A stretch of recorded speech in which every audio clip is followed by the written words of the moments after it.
This episode is sponsored by ZocDoc. Go to ZocDoc.com/PMP and download the ZocDoc app for free to find a top-rated doctor today.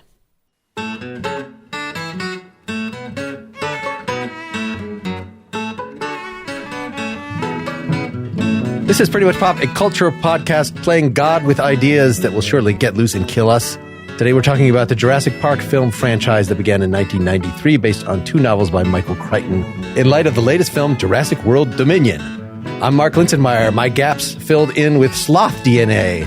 My name is Lawrence Ware, longtime, I wouldn't say contributor, guest on this podcast. My gaps filled with raptor DNA because I'm a beast.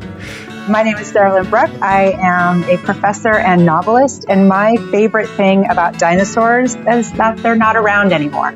Rolando. Boo, boo, boo. And I'm Rolando. Yeah, this is my third time here, right? My dirty third. At least. So fun. And I guess my DNA gap is filled with pug DNA because constantly hungry, constantly just want to sleep. That's my life, man. Pugs are great. I love pugs. Very nice. So, Rolando, you said you just covered this last week on your Remakes, Reboots, and Revivals podcast. Hopefully we can give you some different way to... Are the questions that I always put a little notes sheet together. Are we covering similar ground, or is this... We're covering similar ground. I think, not for nothing, but there's not much to say about this franchise other than dinosaurs are cool. And you can only say that in so many ways. But I actually... Just to get right into it, the quality of the films has declined over the years, obviously, but I still enjoy watching these films, the dinosaurs. Anybody want to have a strong take against that? The mere presence of the spectacle of cool looking, increasingly elaborate. I mean, they put feathers this time. Those are hard to render. Those are. Yeah. Does that make it worth the price of admission? I mean, I was talking to my husband about this. It's why do you come to these movies? It's because you want to see people try not to get eaten by dinosaurs. That's the whole appeal. That's why I've somewhat enjoyed them. Yes, they have decreased in quality, Rolando. I agree with that. But that's why you come to these movies. I'm going to come at this from a different perspective. Yes, they have decreased in quality. Yes, the story making doesn't make any sense. I was really irritated by the whole clone story. That was really not good and all that kind of stuff. But let me tell you something. I went to the movies with my sons and they loved it. They loved it. They don't care about the nuances that we're talking about. They don't care about cinematography. Cinematography is pretty good. They loved that there was a really cool action sequence in Morocco, I think that was, with dinosaurs jumping. It was Malta. They loved the dinosaurs in the underground cavern that was scary, even though those dinosaurs would not have behaved like that. But that's fine. We'll put it to the side. Listen, kids love it. And this movie is making gangbusters. So we can talk about all we want to about how the movie is not that great, because it's not that great. But honestly, people love it. And we have to reckon with that. People are kind of stupid and they like summer entertainment that doesn't require too much. And so this gives them that. And I'm in that mentality, right? Where I think, movie is not that good, but I paid full price for this and I'm not mad. I knew what I was going in for and I got what I paid for. So they asked me to write about this for the New York Times. I chose not to because I don't like trash movies. Because I would have trashed this if I turned on my critical eye and all that kind of stuff.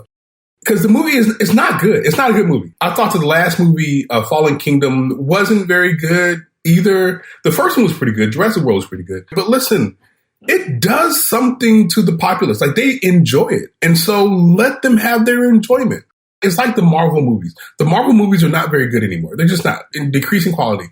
But people enjoy them, and it makes a lot of money. So I'm going to let people have it. And my sons love both Marvel movies and these movies. So I don't know. I have no idea. I throw my hands up and I'm done. I have no idea. This movie is trash, but it's very good. Who knows? Does it have to make sense? No, it doesn't. It doesn't. This movie makes no sense.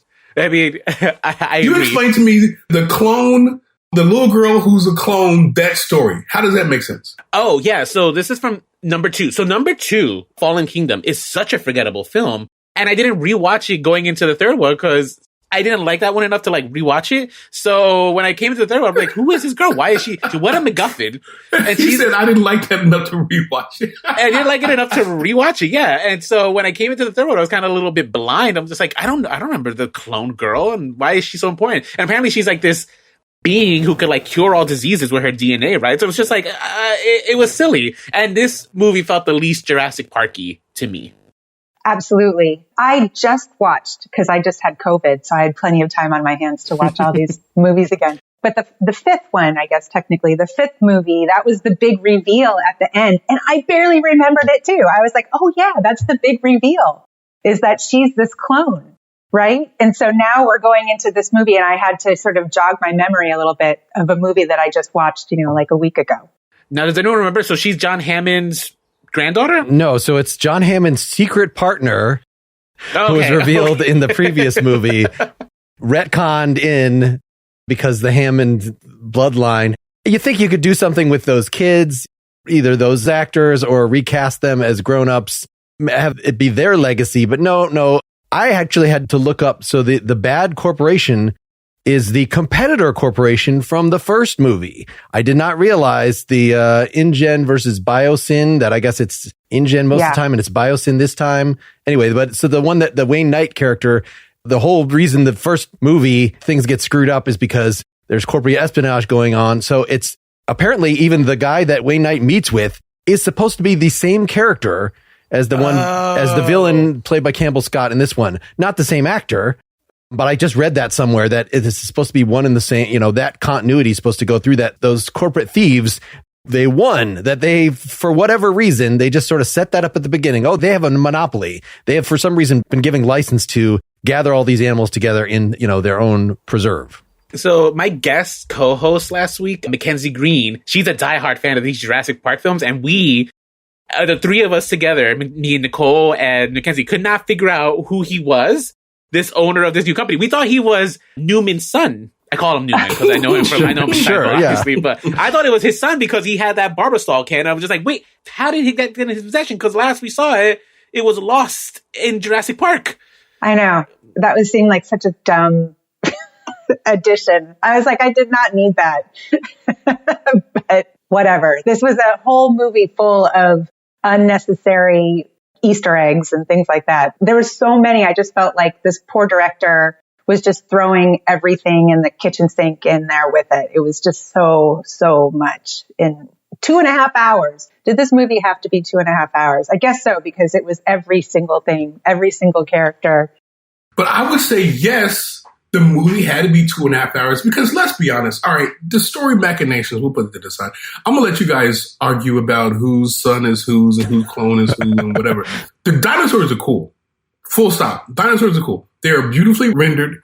They're cool. I had a good time. I thought the locusts were pretty cool as well. I agree. It made no sense, but they were cool. The big bad horror things, fine. Do the locusts kill you? Like the children that were being chased at the beginning, they just got scared by a bunch of... maybe could kill you, maybe. I think they're predominantly herbivore, but maybe they'll bite you, I think, and then test the waters a little. If enough bites happen, you might die. The sequencing or the rendering of those locusts when they're flying was absolutely jaw-dropping. I was very impressed with that. Just seeing them fly, I love that. And also seeing them in that enclosure, too. I thought that was pretty amazing. And this movie definitely has some pretty impressive set pieces, but again... Yes, but let's go further. And then when they set the locust on fire, which made no plot sense, it made no sense whatsoever. And then there let was it no out. reason but it went out and it was beautiful though, dog. It was beautiful. That was beautifully done. I find it interesting that you guys think that the renders were beautiful. I think, yes, the renders were nice to look at, but I didn't get that awe that I used to feel when I watched the first Jurassic Park, right? There was that scene early in the film where we had the long neck, I think it was a brontosaurus, with the construction crew. Yeah, and it's this scene that's supposed to be majestic and beautiful. I felt so cold and distant from it. I was just it's a CGI render, right?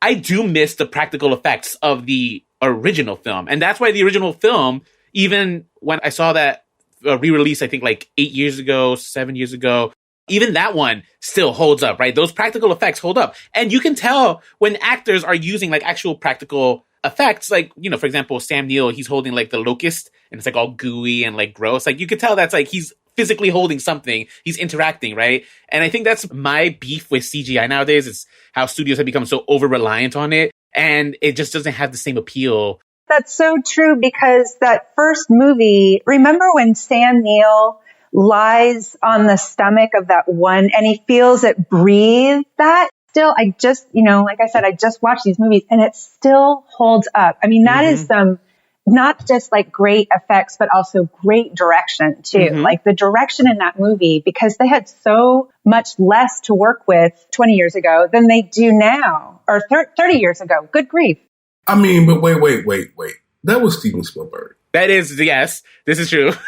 Well, he also directed the second one too, which sucked. Wait. I enjoyed the second. Now, it's not good. I will admit that it's not good. It's not as good as the first, but... No, it's not as good as it's good. I enjoyed it. It is way better than a lot of the sequels after that one. Absolutely. First of all, we have Dr. Malcolm. He has like a random black daughter, right? And first of all, just see him don't even get me started. Don't even get me started on his random black daughter. But I was like here for it, and then to see her do the gymnastics and hit a velociraptor, I've never seen that before, and that is forever ingrained in my memory. You know. And then whenever the Tyrannosaurus goes to like, was it Kansas or San Diego? I forget where he went. Yeah, it was in the city. And then the Tyrannosaurus like goes into this like backyard and like eats I think it was the dog there, and like the chain was hanging from his mouth. Yeah. That is great filmmaking. I'm sorry, I don't care. It is, and the reason it's great filmmaking is because like he made scenes that are just forever ingrained in your head. Absolutely. Right? Where I think the other ones, like I think maybe here and there, like you'll find like something that's memorable, but nowhere near as much as like The Lost World. So you can still tell it's a Steven Spielberg film. So yeah, not as high quality as like the original Jurassic Park, but it is still a fun movie that still I think holds up as far as the sequels are concerned. Listen, I'm going to go out on a limb and say that original Jurassic Park is a 10. Jurassic Park 2 is an 8.5. But it is light years ahead. And because those were both based on books, that a little bit of the material from the books, like the pterodactyls, leaked into number 3 because they couldn't budget-wise or whatever, put them in number 2. But as sci-fi, I did think that they tried in the new things, like this whole... Once you're genetically engineering something, then you're going to genetically engineer other things. And like, so the thing with the locusts, at least to me, made thematic sci-fi sense. Like, even if the exact, like, why does he exactly need to study the exact clones? The whole MacGuffin character of the baby velociraptor and of the clone girl made no sense. But in terms of the overall, I felt like it was pretty consistent throughout. So I saw the new one after only having seen the original Jurassic Park like in the last decade. Saw it in 3D. I don't know. Did you see this in 3D? The new one? The new one. No, I didn't see it in 3D. So nobody that I know ever wants to go see movies in 3D. It makes them dizzy or something. So I went by myself and I did a 3D setting, and it was the best 3D that I've ever seen. Like I recall seeing an animated one in 3D a number of years ago and thinking like, this is how 3D is supposed to look when you have complete control, as opposed to the Hobbits or whatever, the other things but it was kind of like, there was some sense of detachment, like looking at, those dioramas at the museum where you like look in little glasses and it shows you they've created some little 3D. Like that's what I felt like I was looking at. It was not awe-inspiring, but it was cool. And I could see the details and I really appreciated that it actually worked. Like they know how to do this movie making now. But there were things like I'm on a bike and I have to jump on a plane right before it takes off, that I was like, this is only tangentially dinosaur related. Like there's a dinosaur chasing him, yes. But why does it have to be like this close call? But then after that, over the last couple of days, I watched the rest of the movies, including Fallen Kingdom. And that kind of stuff is in all of them. They're always just looking for like ways that people can narrowly escape dinosaurs by doing crazy ass stuff. That Rolando, you mentioned, I hated that gymnastics thing when I originally saw it. I thought that was the dumbest thing in that whole movie. But a lot of people do. A lot of people do, but I'm here for it. Like, just the optics of seeing a little black girl kick a velociraptor's ass. Come on. Like, it was brilliant. I have no qualms with it whatsoever. I know it makes no sense. I know it's silly, but man, it is great filmmaking. It's fun. You know what though? It just felt like as the movies have progressed, the characters themselves, especially in the last 3 or the most recent 3, the main characters, I don't feel like they're in any danger. I'm not worried for them at all. I can't put myself in Chris Pratt's shoes. The fact that he's a dinosaur whisperer makes him almost like a superhero. The way that I was not worried for him while he's riding that motorcycle. I'm like, he's got this, whereas in the original film, I was worried for those kids. I was worried for the adults. Thought you could go any direction here. Whereas the movies have progressed, I felt less, except for somebody who was deserving of it. One of the baddies was going to get it. Fine. But To that point, I think that's why some of the original characters just from the original one, even their names are more memorable. Even like, I was able to not just picture them visually, but I remember their names as characters, right? Dr. Grant, Dr. Ian Malcolm, right? I have no idea what Chris Pratt's character's name is because I just know him as Chris Pratt. I don't, Bryce Dallas Howard is just Bryce Dallas Howard. And that's not necessarily attributed to their celebrity status because, you know, I know Star-Lord from the Marvel Cinematic Universe. So it's just these characters almost generic to a point. I mean, I guess whispering to dinosaurs is kind of cool, but outside of that, like, what is he? He's just, you know, an action hero. We don't have any idea what his background is. We don't know. I mean, there's a backstory. Listen, okay, I'm going to push back against everybody here but Mark.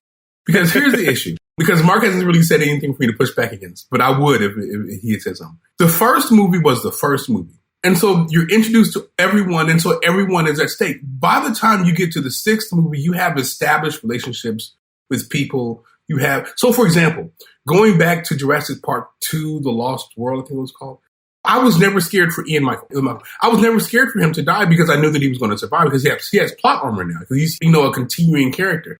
So I think that the issue here is that you guys are upset. Like, part of the reason why, going back to Marvel, part of the reason why that final, whatever that last movie, Infinity War, I think it was, the reason why that movie was so memorable is because you had established characters who died, right? Or who faded away. And of course, it came back. But you had established characters who died. So like Iron Man, gone. Captain America didn't die, but he's gone, right?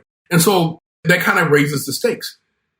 Like, I never in a million years thought that anyone was going to die in the most recent Jurassic Park movie because all of them are established characters. Like, maybe you could take out Chris Pratt because, I mean, maybe, but I really wasn't really that concerned about that. So I'm looking for the thrills and having fun, but I'm not really worried about the stakes of who's going to die, who's going to make it.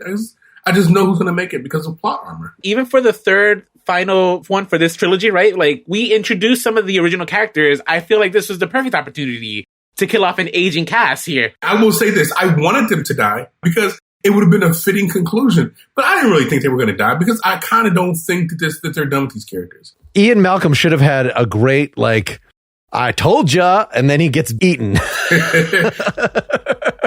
Or that callback, right? That callback scene at the end where he's waving with the flare. Yeah, and I thought that's where I was like, oh my God, this is it. This is his moment. He's going to die for his friends. And that would have been great. I thought that would have been great. Finally, we have some stakes. But even still, like, the Chris Pratt character, I can't relate to that guy at all. And not that I can relate necessarily to a paleontologist, but at least they're kind of it's a fish out of water story too. You can put yourself in their shoes. What would I do as just a person if I had to confront a T-Rex? Like, what would I do? And that's actually the beauty of these movies, is you get to see what happens. Whereas, you know, especially in these last three, it's like he already knows what to do. He just sticks his hand out and he gives them a really stern look, you know?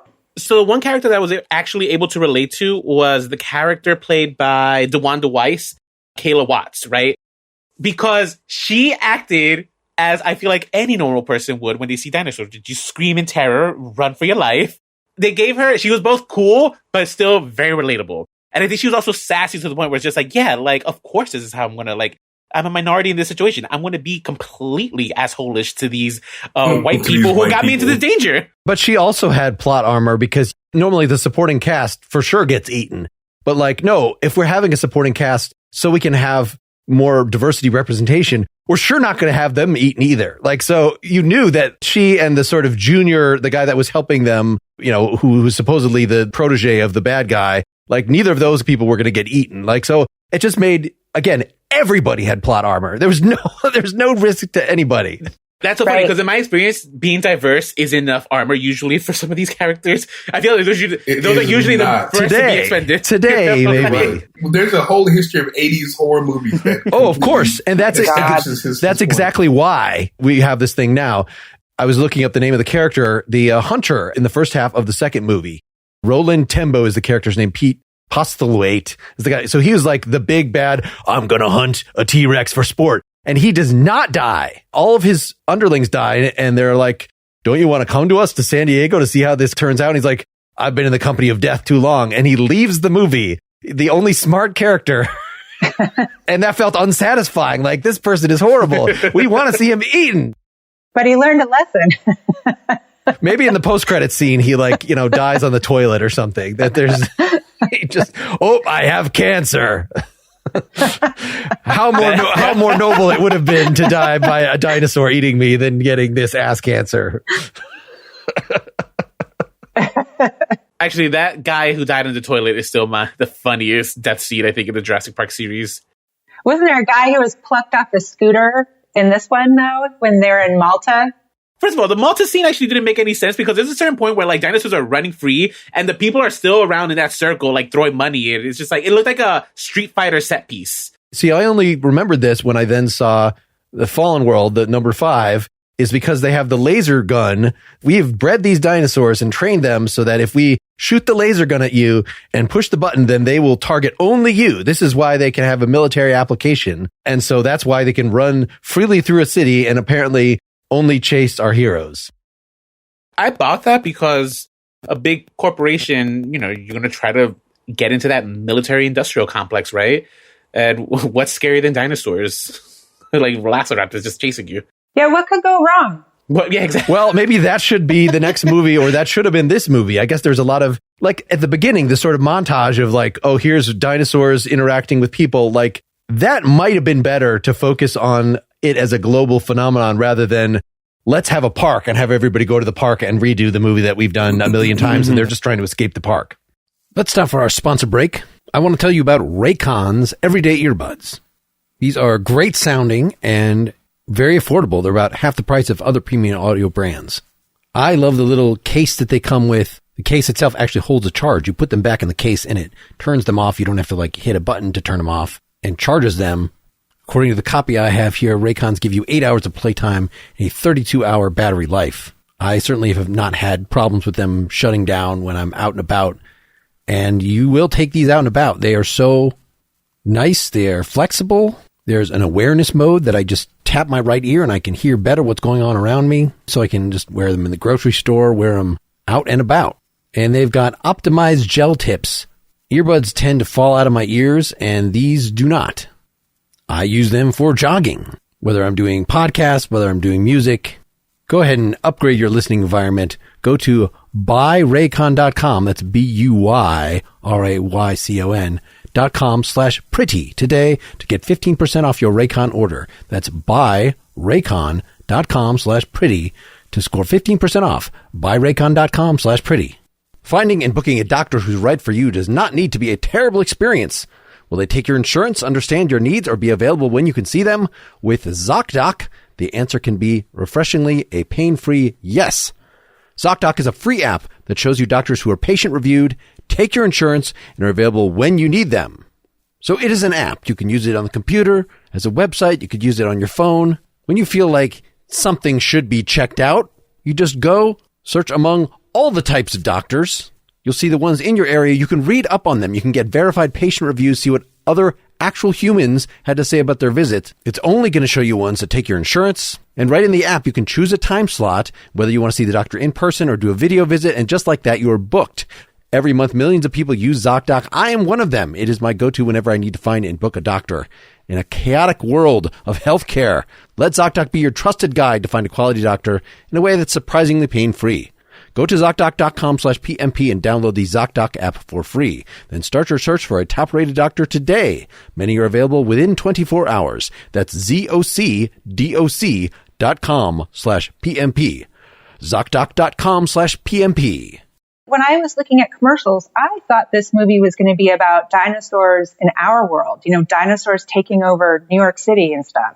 And that's the movie I wanted to see. I was like, that's finally an interesting idea, but nope. We all ended up at, some remote location. And then the dinosaurs ended up being locked up away anyway. I wonder how much COVID plays into that, because this was made during the COVID pandemic. And so there was a whole bunch of requirements where people you couldn't be in large crowds. And so, for example, a lot of stuff that I'm watching is a whole bunch of long hallway stuff, because you can kind of pull that off with COVID constrictions. So I wanted that film as well. I wanted dinosaurs to take over the world and for us to kind of be wrestling with the reality of them, but we just didn't get that film. And so the film that I got was a monster movie. It was a B monster movie, but it was a monster movie, and so I was fine with it. One thing I noticed was the Campbell Scott character, I thought could have been, remember the character who played in Singles, who was the guy who was talking about this dream train where everyone would listen to great music and have really good coffee. And he was sort of this idealist. And I thought, that's what happens with these Gen X dreamers and how they morph into these terrible biotech bad guys. I mean, I'm thinking maybe this is just a very distant sequel to Singles. Anybody? No? I've never seen Singles. I've never seen Singles. He didn't get his match. Oh. Yeah. Set in Seattle, so. Love could have saved him, but no. I know we are trying to keep away from plot, but like, I don't know. This villain was kind of silly because it kind of felt like being evil for the sake of being evil. I think like this idea of like, I'm going to create this global catastrophe so that way everyone has to use these biosyn seeds to grow their food. I was just like, okay. Oh my gosh, that's right. I forgot that was his motivation. That's right. It just felt like it felt like almost like an Austin Powers plot. Like not even James Bond, Austin Powers. Yeah, it's like Monsanto on bigger steroids, right? To be honest, I remember the locusts. I forgot what they were about. Like I forgot that they were trying to sell seeds. That's right. Which reminds me, just to jump ahead a little bit, B.D. Wong's character is... No, I did love B.D. Wong's character. I always loved B.D. Wong. But wait, shouldn't he be in jail at the end of this film? Because like he is responsible for everything. He's the bad guy. He's the ultimate bad guy, but I think they're trying to redeem his character in this film. He should still pay for the sins that he committed. I hadn't remembered exactly what he did in the previous films, but he had, in a much more nicely coiffed manner, been the main tech guy in the first 2 films in this series, and now he's repentant and wanting to... There's actually a deleted scene, I don't know if you've heard about this, where the velociraptors have been trained so that they can actually talk, and he's about to be eaten by them, and he begs their forgiveness, and they say, "I forgive you, B.D. Wong." But that was removed. That was a little too much. A little over the top. Mark, I hate you. I hate you so much. Like I don't like you. I really believe there was a deleted scene, and here you come with this. Well, the Velociraptor becomes basically Chris Pratt's dog, right? Isn't that his pet? No. They're supposed to be dare you. As smart as... That Velociraptor was a Velociraptor. They were just friends. Don't turn him into his dog. He wasn't his dog. That Velociraptor got real close to eating Chris Pratt a couple times. It's true, a couple of times. I will give you that. Do you guys even remember the climax of number 3? I did not remember this, that you have the couple... Jurassic Park 3. Which, Téa Leoni and William H. Macy. They go to rescue their... I will say this. That movie was awesome. I don't remember anything from that movie, but go ahead and talk. I enjoyed it too at the time, even though obviously it was not Spielberg anymore, and it was like... It was a terrible B movie, but it was great. It was the death of the franchise for quite a long time, because it was not successful enough. But I felt like, no, just keep pumping them out. I'll keep going seeing these dumb dinosaur things. But the way that movie concluded, they make a big deal of how much smarter velociraptors are. At the very beginning, the main guy is lecturing, and it's like they would have become the dominant species on the planet. They would be, the humans. That's how smart they are. Not like Chris Pratt's dog. They're smart enough not to eat him, and that's about it. And they use 3D printing to recreate basically a little flute that's made out of the vocal cavity of a velociraptor from fossils. And so then he takes this on the island. The velociraptors have been chasing the party to get these eggs back that the assistant of John Grant had stolen, and they surround them, and they totally should have eaten them, but instead they give the eggs back, and he blows his little flute as if confusing them. It's like as if the animals that we're hunting suddenly like, hey, cut it out. And so they just run off and don't kill anybody. I'm gonna let y'all finish in a second. All right. I will not stand for the slander of Blue. Y'all are slandering Blue. Blue was very intelligent. Blue had a kid that Blue was concerned about. Blue made an agreement with Chris Pratt. Chris Pratt, bring back my baby or I'm going to eat you. Blue was not Chris Pratt's dog. Blue was Chris Pratt's partner. They were friends. It was a partnership. It's the Blue's Clues prequel, though. Oh. That's fine. That's fine. But Blue was very... Y'all killing me with the slander of Blue. I'm upset with how you saying Blue was stupid. That just reminds me of the interaction that Chris Pratt's character had with Jeff Goldblum, where Jeff Goldblum is just absolutely deadpan. It's just like, so you talk to dinosaurs. Like, that's the thing, right? And he's just like, so you... And it was great characterization here because, like, that is something Dr. Ian Malcolm would be.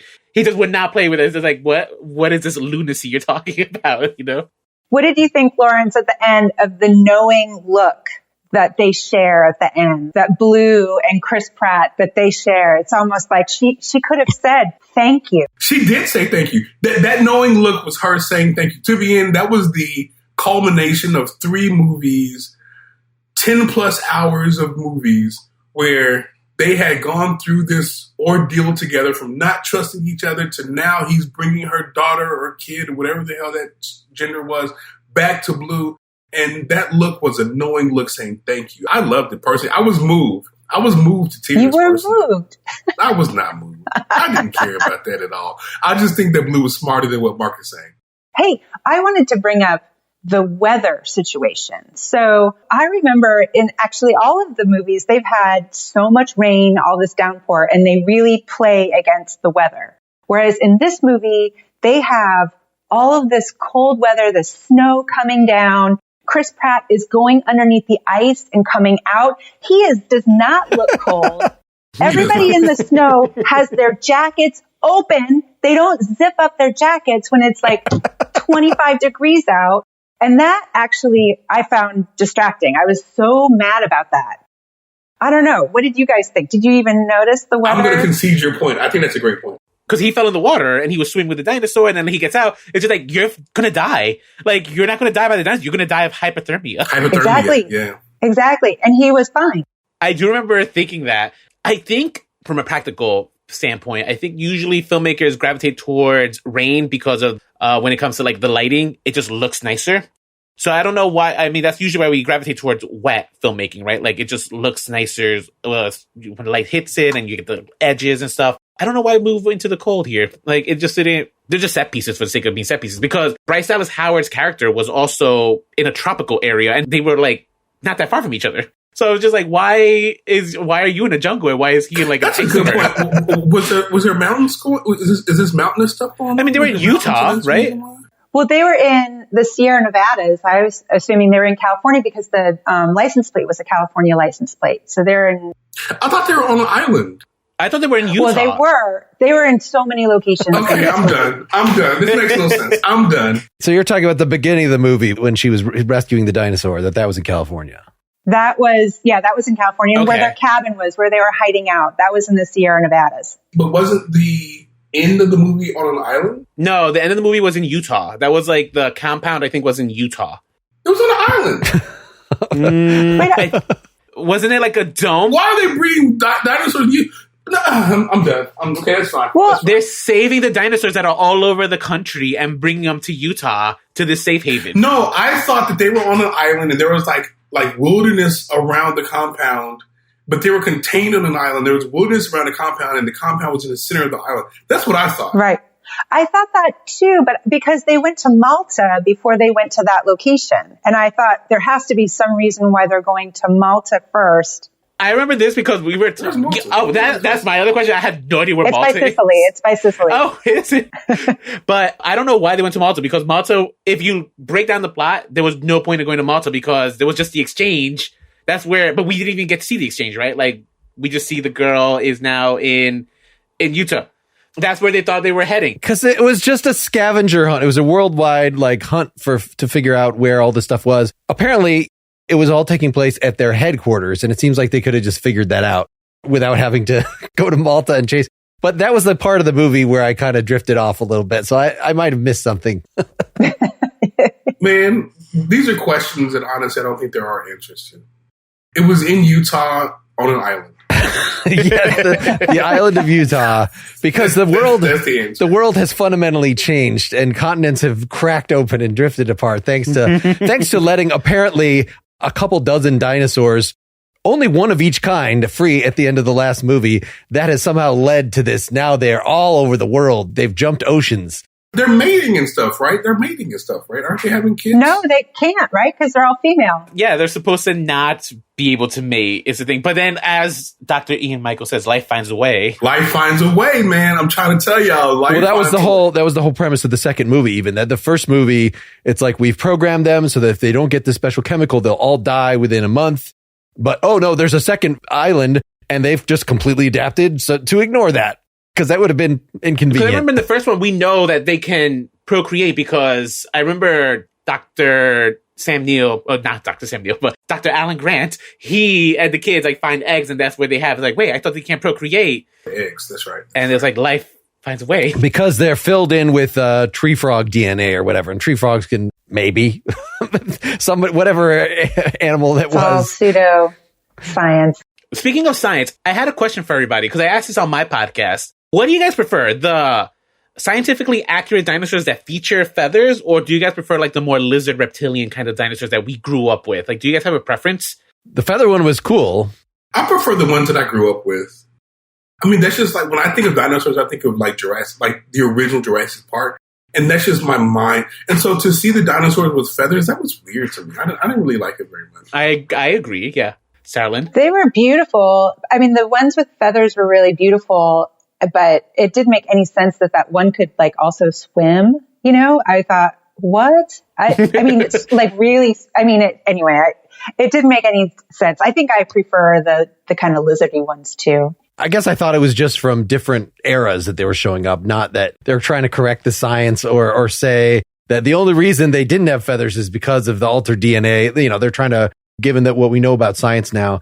But you're hitting on something interesting, that when we grow up and we revere dinosaurs as imaginary playthings, or we have little plastic things, as inevitably in these movies, some little child is playing with their dinosaur toys, you know, to kind of set us up like this is the whole appeal of it. But it's like they're familiar characters. And so it was so disappointing that like the Brontosaurus, which was like the, you know, Brontosaurus and Stegosaurus and Triceratops and T-Rex, like those are the four biggies. And then it turned up not even to be real, that it was just like a mistake that but we got Brachiosaurus, we got Apatosaurus, we got things that are adjacent to that. Those are real. Those are close enough. But then it just seems like, oh man, you're making up all this stuff. But it's like things that have been discussed. I don't know if the Spinosaurus or whatever is a real thing. I guess it is from the second movie. But just because they were more central in our psychological upbringing, for some reason we feel like those were the most important. It's no relation to history whatsoever. Even just them all being alive at the same time. That's what you want, because you have those memories of it as a kid, and you would play with dinosaur toys. They'd have dinosaur fights, and now you can actually see what a dinosaur does on the screen, which is exciting. Which reminds me, so the T-Rex wasn't even in the original novel, right? Like that was added by the creative team and Steven Spielberg. Like, I'm pretty sure they're the ones who decided we're bringing the T-Rex into this film. It wasn't in the book? I don't even remember that. I doubt that. I thought somebody got eaten on the toilet in the book, but it's been a while since I read the books. Was it by a T-Rex? That's interesting, though, because they also had some kids died in the first book, that Spielberg wisely decided to. He unwisely decided the kids should have died. Those kids should have been murked, dog. I'm sorry. Like, kids going up against dinosaurs, kids should die. I'm sorry. There goes your PG-13. Bye. That's fine. I'm perfectly comfortable with that. Well, so there's an article that I can point folks to that was specifically pointing out in the first Jurassic World movie, so the fourth movie overall, how the cruelest death, the one that was spread out the most, was the assistant to Bryce Dallas Howard, who was kindly looking after her nephews. And yeah, she was on the phone a little too much. She was British, seemed kind of annoying. But in fact, they even removed some scenes that showed her as being annoying and bitchy, because they wanted it to be a real surprise how just brutally she was just thrown about and pulled by the flying dinosaurs and eaten by along with one of the flying dinosaurs by the big thing from the sea. And this was pointing out how gender things in these films is a little messed up in a way that if it was really indiscriminate, as you're saying, Lawrence, kids, the slowest, should be getting eaten for sure. First. I mean, that kid should have died when he got electrocuted that first time, Absolutely. right? Absolutely. Listen, I know that we have these warm feelings about Jurassic Park and all that kind of stuff. We have these attachment to these kids who aren't acting anymore because they kind of weren't very good actors to begin with. That's the reason why they didn't bring them back. But the bottom line is that kids should have died in that first movie. Full stop. Those kids should be dead. They should not have survived, because that makes those kids in that kitchen would have been dead in the real world. Full stop. That's a beautiful soundbite. If isolated, could get you in a lot of trouble, by the way. And that's the reason why no one's going to isolate that soundbite. That's the reason why. No one cares enough. But no, I agree with you. And I don't think Hollywood had been comfortable with like just murdering children. I think it's only been since I think it's the first time we saw like an actual graphic murder of a child that comes to memory. And like that kind of opened the doors where it's just like, okay, kids are now fair game in like mainstream Hollywood films. But yeah, I'm kind of shy, but kids are such a big target demo for these films that it makes sense that you're just not going to like slaughter little children. No, as a parent, I would not take my kid to that movie, and that's not what this movie. Wait a second. Let me point something out real quick. Lawrence, that's who this movie is for. This movie is for families. But you that's just who said they're you want selling the movie it to be more realistic. You want the plot to make more sense. That makes sense. You can make it make sense in lots of different ways that are right, Lawrence. But you don't have to kill kids on screen. I don't think that's a different movie. That's a totally different movie. And it's also rated R. So no, I do not need that in my Jurassic World. Lawrence has been calling us all on things. So Joseph Mazzello, who played Tim, the little boy in the first one, he is still acting. You will recognize him. He was in the movie about Queen. He was in The Social Network. Anyway, you can look him up. Okay. No. Now that you say that, I can see him now. Okay, that's fine. I'm happy to hear that he's still acting, not in big roles, because he's not a very good actor. And the creators at Jurassic World couldn't give him a call to be like, we need you for a cameo. Or do you think he turned him down? Like him and the girl. It was probably, the girl does not have any acting credits after a certain point. So she clearly just left the business. But you could always recast if you wanted, if you cared. I loved him. And I thought that, again, they were well directed. He had less to work with, and they did a great job with what they had. I want to say this, and I really want to hit this point.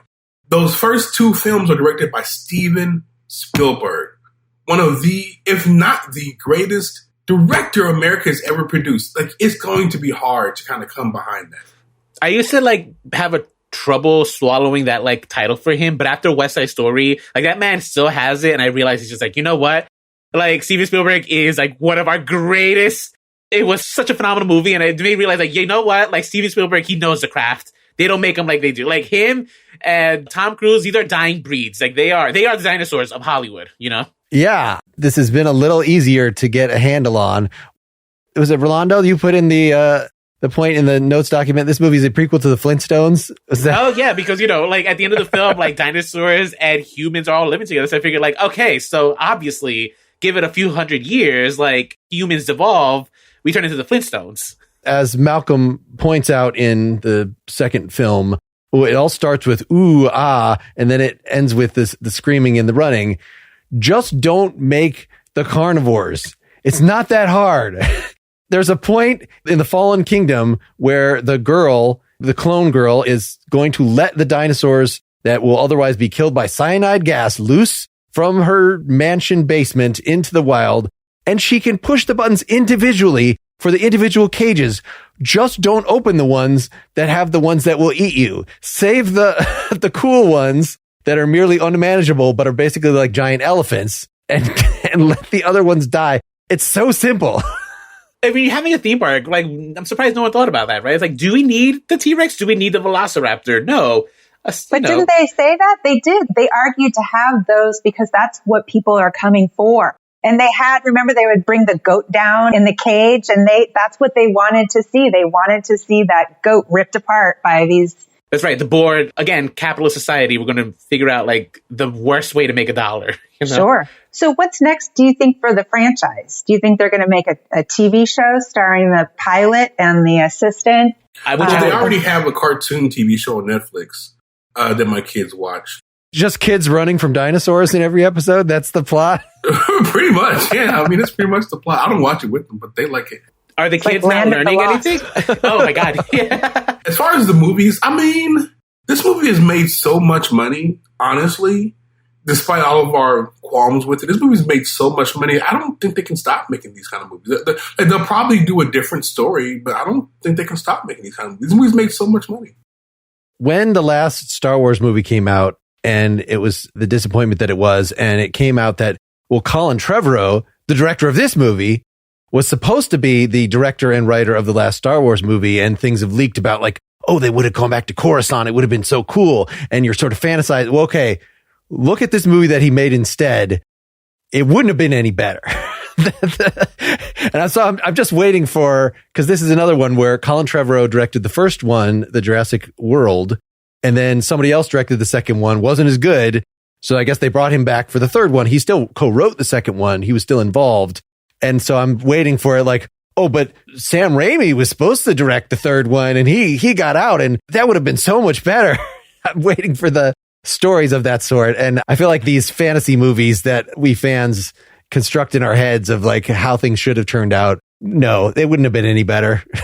And the reason I think Jurassic World is successful, and like I have rewatched that one, it's just a remix of the original. It's just like taking the original and just saying, it's just like, how do we make it better? Bigger dinosaurs, you know? Like, that's it. Although the original did give me Bryce Dallas Howard running from a T-Rex in those high heels, which I think gay moments, like right there, like, you know, like absolutely.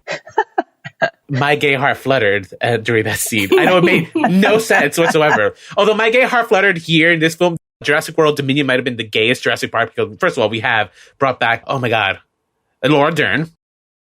But we also, when we talk about the feathered dinosaur, that last feathered dinosaur with the long claws reminded me like a drag queen dinosaur, right? Oh, yes. That's a very good point. What's it go? You have the T-Rex who is more, you know, she's female, she's lesbian, she is maybe asexual, I don't know. But she's being bullied by this homophobic big-ass dinosaur. And it took the two gay dinosaurs to bring them down. I thought, you know what?